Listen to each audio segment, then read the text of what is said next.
All right, first of all, can you tell us a little bit about yourself and how you came to learn about WD Snodgrass? Well, my name is Bradley Crone, and I'm a student up here at the university. The first time I heard about WD Snodgrass, William DeWitt Snodgrass, was the senior year of high school. I took an AP literature course, and if I recall correctly, we read one of his poems from, I think it was the Fuhrer Bunker. I'm not exactly sure of that, but I remember coming across the name somehow, and then when we started doing this project for the University City of Lit project, that the name W.D. Snodgrass just kind of popped out at me somewhere. Apparently I had come across his name somewhere before. All right, what would you say that Snodgrass is best known for? More than likely, I think he's best known for his first collection, Heart's Needle, which won the Pulitzer Prize in 1960. In an interview that we had earlier with Professor Tom Simmons here in the English department at the university, he also mentioned that he would probably be best known for like his teaching and the students that he produced, like teaching at schools like Delaware, Wayne State University, I guess, in Detroit, and various other places. With Heart's Needle being his first collection, winning the Pulitzer Prize, it gave him early fame, and I guess, yeah, those two things are probably what he's best known for, per se.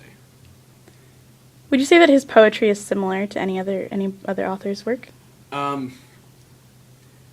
Like predecessors, like one of his teachers while he was here at the university was Robert Lowell. They both kind of wrote in the same style.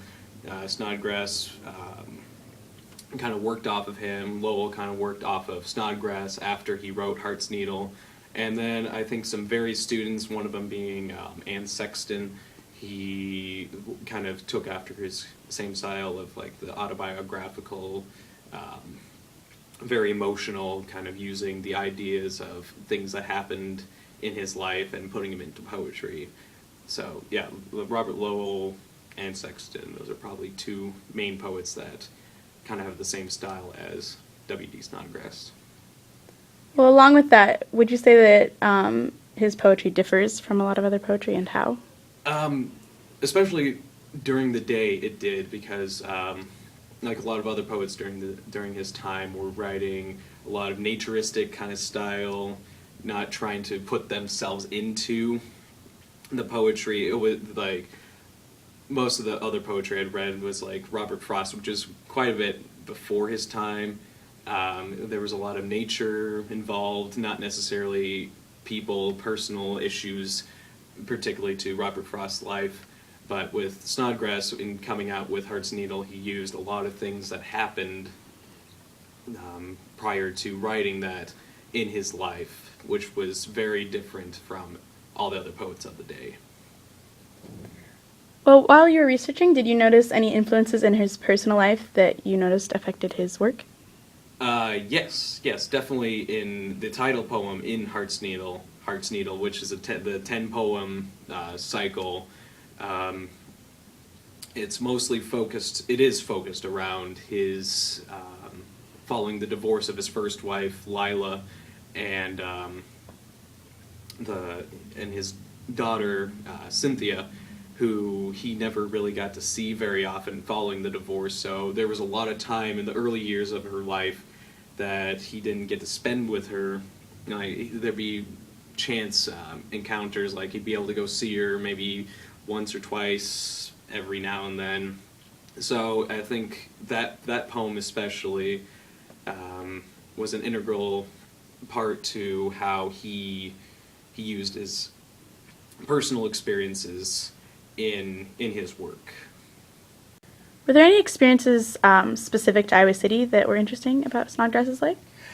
Well, I guess back to Heart's Needle again. A lot of the events that happened that he explains in that poem happened in Iowa City, because he divorced his wife in 1951 while he was still in Iowa City, He didn't graduate until 1953 with his final degree with Master in Fine Arts, and I guess he worked at the Veterans Hospital after he divorced his wife to kind of have support payments. He went into psychotherapy at the General Hospital just to kind of cope with the changes and such, not being able to see his daughter, going through the divorce.